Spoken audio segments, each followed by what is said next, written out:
Hola, esperamos se encuentren súper bien. El día de hoy les venimos a contar sobre el caso número 4, caso seleccionado por el equipo, y queremos abordar la sintetización, los conceptos y la solución a este dilema abordado por el autor Omar Frank. Bueno, para darles un poco de contexto sobre el caso psicológico, vamos a iniciar por Andrea, psicóloga de gestión humana de una empresa. Andrea recibe una confesión de Betty, trabajadora de la misma, donde le dice que tiene una relación sentimental prohibida con su jefe inmediato. Luego de sufrir una ruptura con él mismo, eso afectó mucho pues la salud mental de ella, su desempeño técnico dentro de la empresa, y pues la situación se empezó a tornar un poco crítica porque en el reglamento de la empresa exige el despido inmediato de Betty y obviamente la prohibición entre líderes y subordinados. Entonces Betty pues teme que el poder de su superior sea utilizado para que solo ella asuma las consecuencias de sus errores. Entonces el conflicto llega más que todo dentro de una reunión de urgencia que solicita el jefe, donde él califica todos los errores como negligencia individual, obviamente para protegerse él mismo de toda consecuencia, queriendo que todo caiga sobre Betty. Esto deja a Andrea entre la espada y la pared, porque aquí es donde debe decidir si informar sobre la verdad del caso o respetar toda la confidencialidad de todo lo que Betty le contó dentro de su rol de psicóloga, obviamente. Bueno, para darles un poco de contexto sobre el caso psicológico, vamos a iniciar por Andrea, psicóloga de gestión humana de una empresa. Andrea recibe una confesión de Betty, trabajadora de la misma, donde le dice que tiene una relación sentimental.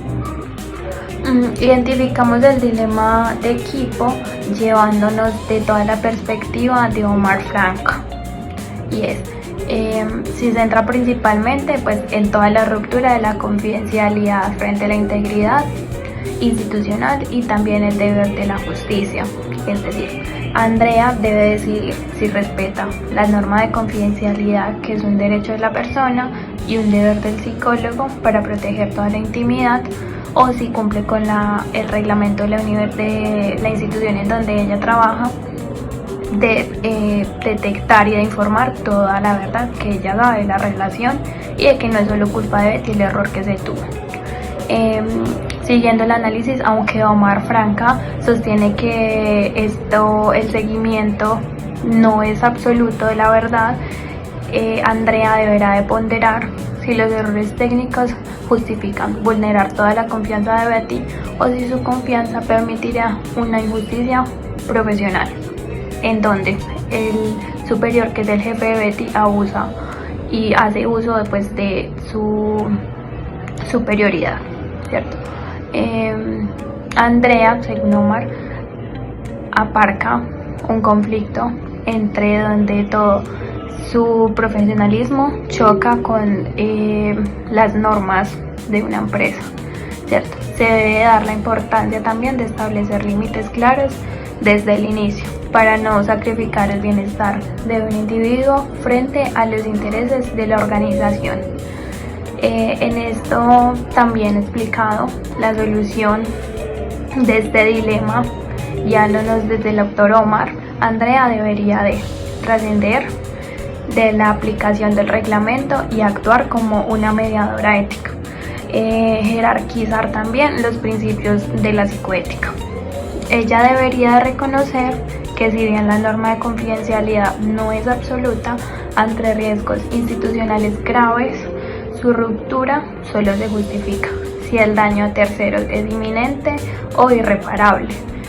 La resolución no consiste en elegir entre el silencio o la denuncia administrativa. También consiste en aplicar el principio de justicia para parar el abuso de poder del jefe, que está manipulando la realidad para no cumplir con el deber. Andrea debe asegurar la verdad técnica de los errores. De estos no se desliguen de todo el contexto y de la coacción de la salud mental.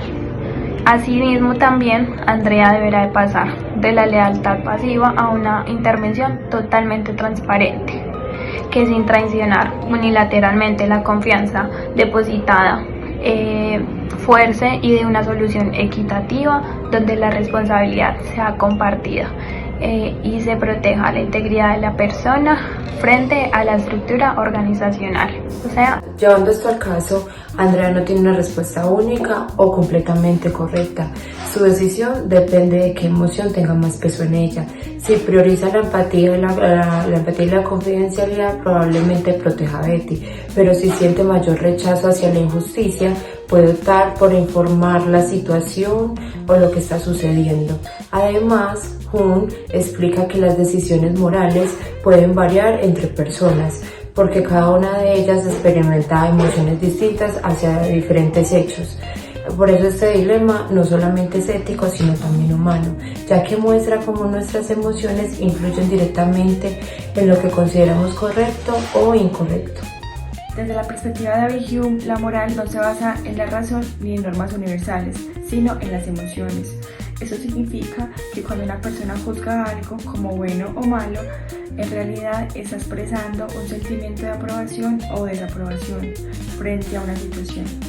Para Hume, la razón cumple un papel limitado, sirve para conocer los hechos, entender lo que ocurre y anticipar consecuencias, pero no tiene la capacidad de motivar por sí sola una acción moral.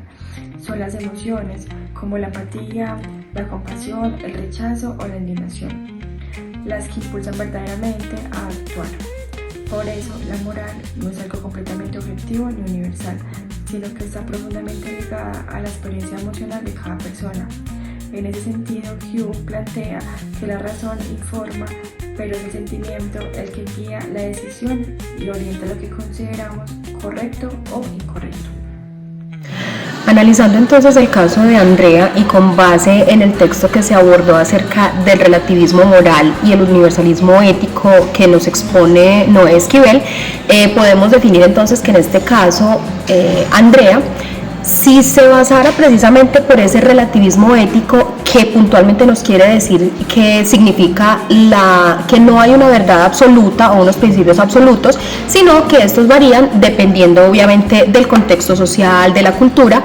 Entonces en este caso ella hablaría, por ejemplo, de la forma en que callaría la situación que le dio a conocer Betty respecto pues a su relación interpersonal con uno de sus jefes, que le ha acarreado pues precisamente muchos problemas, desconcentración, precisamente pues está posiblemente próxima a perder su trabajo.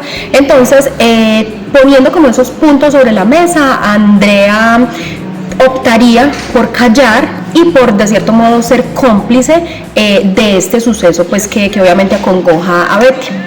Ahora bien, si nos remontamos ya puntualmente al universalismo ético, en el cual pues sí indicamos pues que hay unas normas que rigen a nivel general y que hay unas verdades absolutas, lo que es bueno y lo que es malo, obviamente porque la sociedad pues así lo ha planteado desde un inicio y no con base en lo que yo individualmente pues en este caso piense o tenga pues conceptos sobre el caso.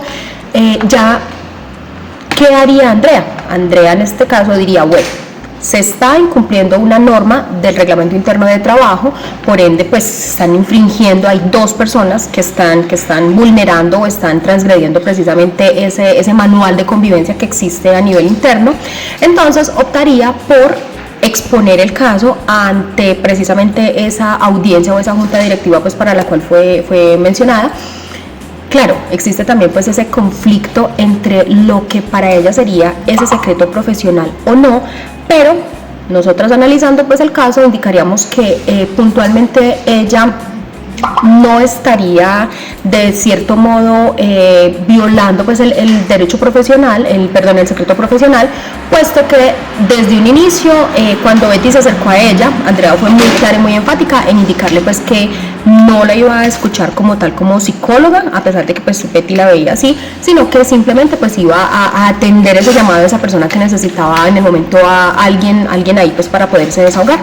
Entonces puntualmente ese es el análisis que hacemos con base pues en este texto, nuevamente pues reitero, desde la perspectiva de lo que significa un relativismo moral y que sería pues de la forma individual y colocándolo pues en contraste con el universalismo ético. Continuando con el abordaje de mi compañera, allí es donde nos hacemos realmente una pregunta, o sea, ¿qué haríamos nosotros como psicólogos de recursos humanos si se acerca una compañera de trabajo y bajo una confesión en secreto, porque somos los psicólogos, nos cuenta esta situación por la que está atravesando?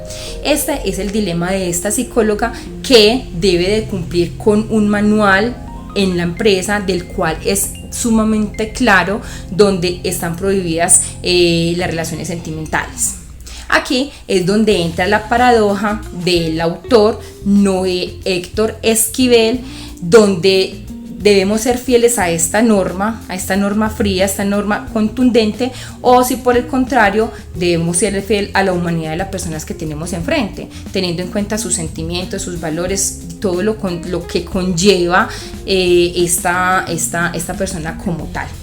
Realmente aquí pues entramos en la discusión del relativismo con el universalismo.